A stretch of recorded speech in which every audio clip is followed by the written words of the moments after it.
Respondi aos gritos do que clamava. Fiz-lhe eco, ajudei-os, ultrapassei-os em volume e intensidade. Fiz tudo isso e o gritador calou-se.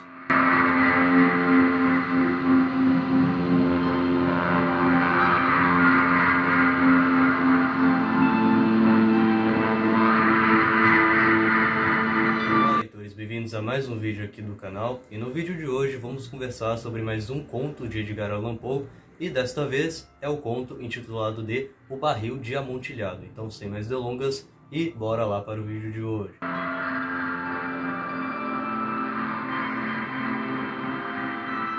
Bom, esse foi um texto publicado originalmente no ano de 1846, sendo que o Edgar Allan Poe morreu em 1849, ou seja, essa é uma de suas últimas obras. Portanto, dá para notar que o Edgar Allan Poe, nesse conto aqui, está com uma escrita muito mais madura, mas que mantém muito das características principais de seus outros contos. Inclusive, na minha opinião, esse é o conto que mais sintetiza o que é a literatura de Edgar Allan Poe. Os temas centrais presentes na maioria de suas obras estão aqui. E as principais características encontradas nas obras de Edgar Allan Poe estão muito acentuadas dentro desse conto. Aliás, o Poe era um escritor que não gostava de utilizar palavras rebuscadas, ficar descrevendo muitos cenários. Ele gostava de ir direto ao ponto. Tudo nas suas obras tem um significado. O simbolismo é muito forte nas histórias de Edgar Allan Poe, e todos esses elementos estão presentes no Barril de Amontilhado.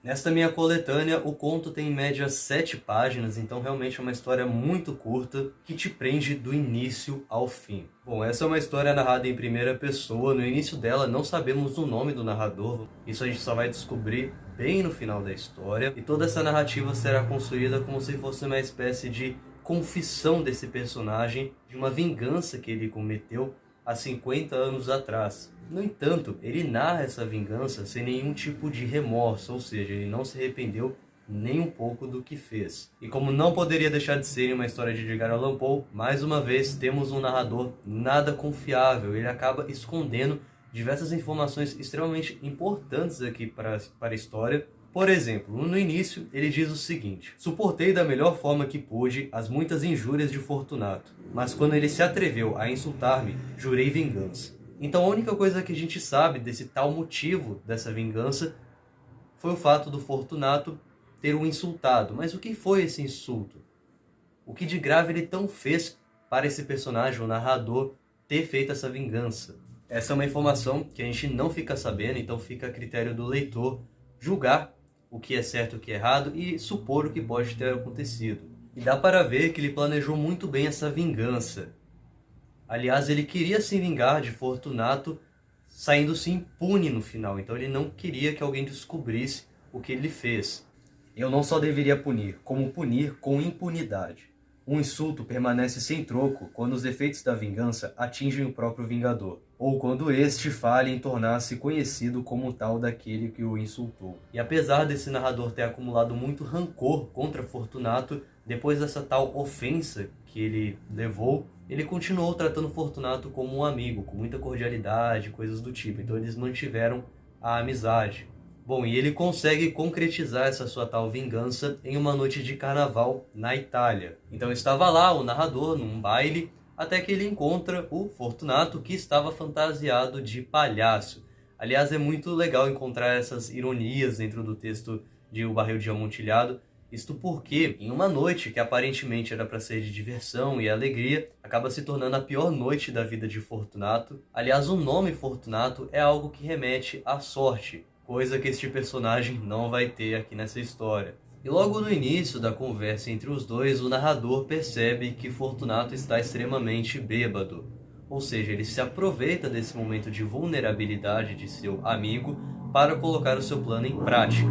Aliás, aqui mais uma vez notamos um elemento muito presente nas histórias de Edgar Allan Poe, que é a bebida. Personagens viciados no álcool sempre estão presentes em suas obras, e aqui não é diferente. Aliás, o Edgar Allan Poe ele tinha muito problema com a bebida, e começou no período em que ele estava na faculdade. Bom, e além de se aproveitar desse momento de vulnerabilidade do personagem, ele também aproveita para se aproveitar do orgulho de Fortunato.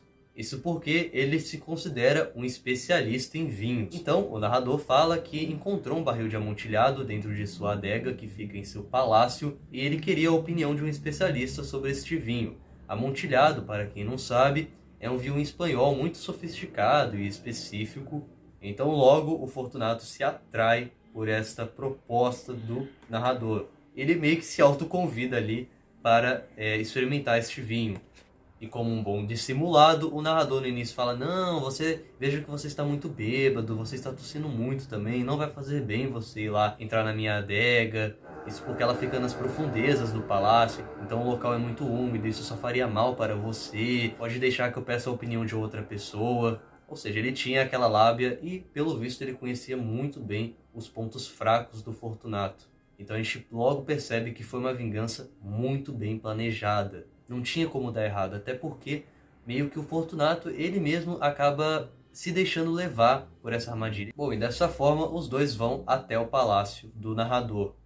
Lembrando que neste dia não tinha ninguém lá dentro, isso porque ele havia solicitado que seus criados, as pessoas que trabalhavam para ele, não fossem trabalhar naquele dia e fossem aproveitar o carnaval.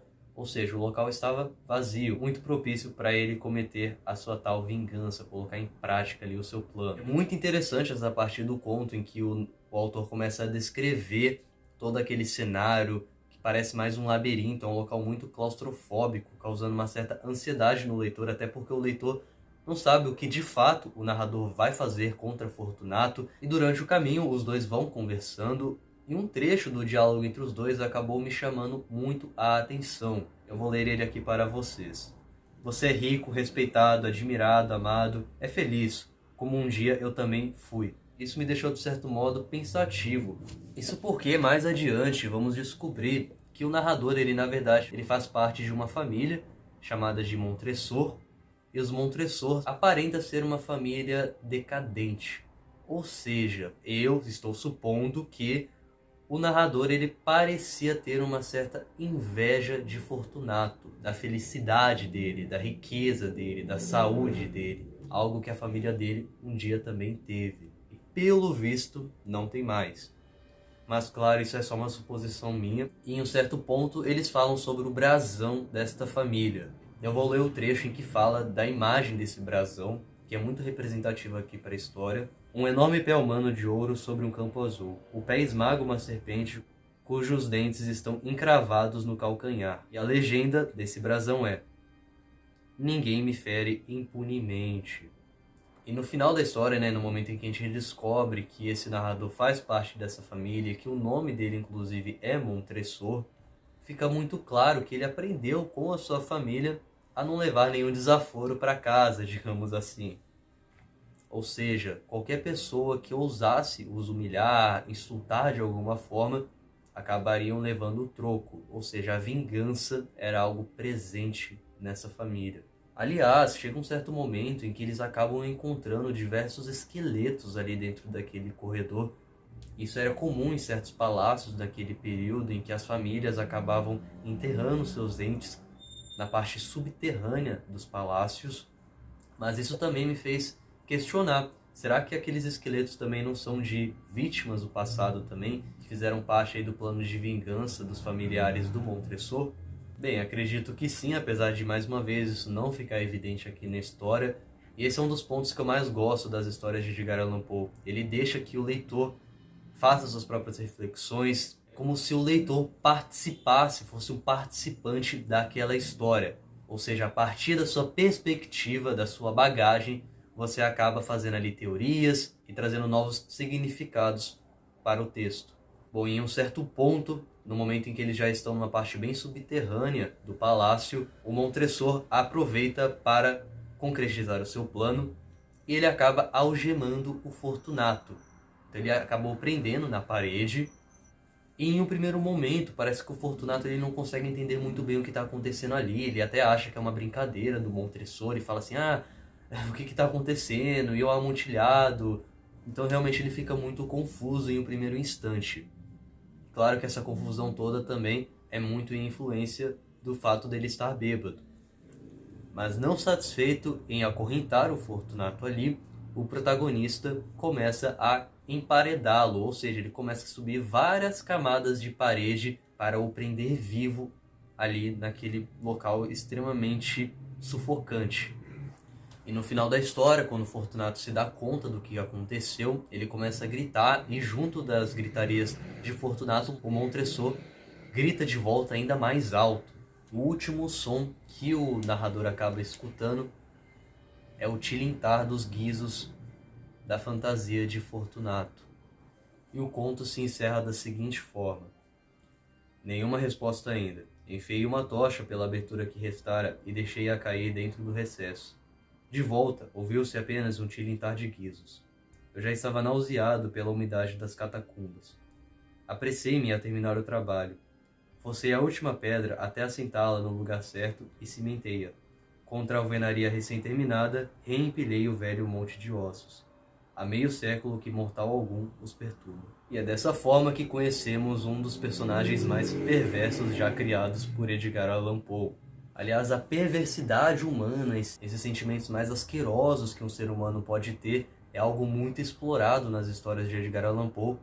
E isso acontece, por exemplo, em um outro conto que já comentamos aqui no canal, que foi Berenice, um conto que eu li no ano passado, e também mostra muito da perversidade e os desejos ocultos de um personagem extremamente perturbado.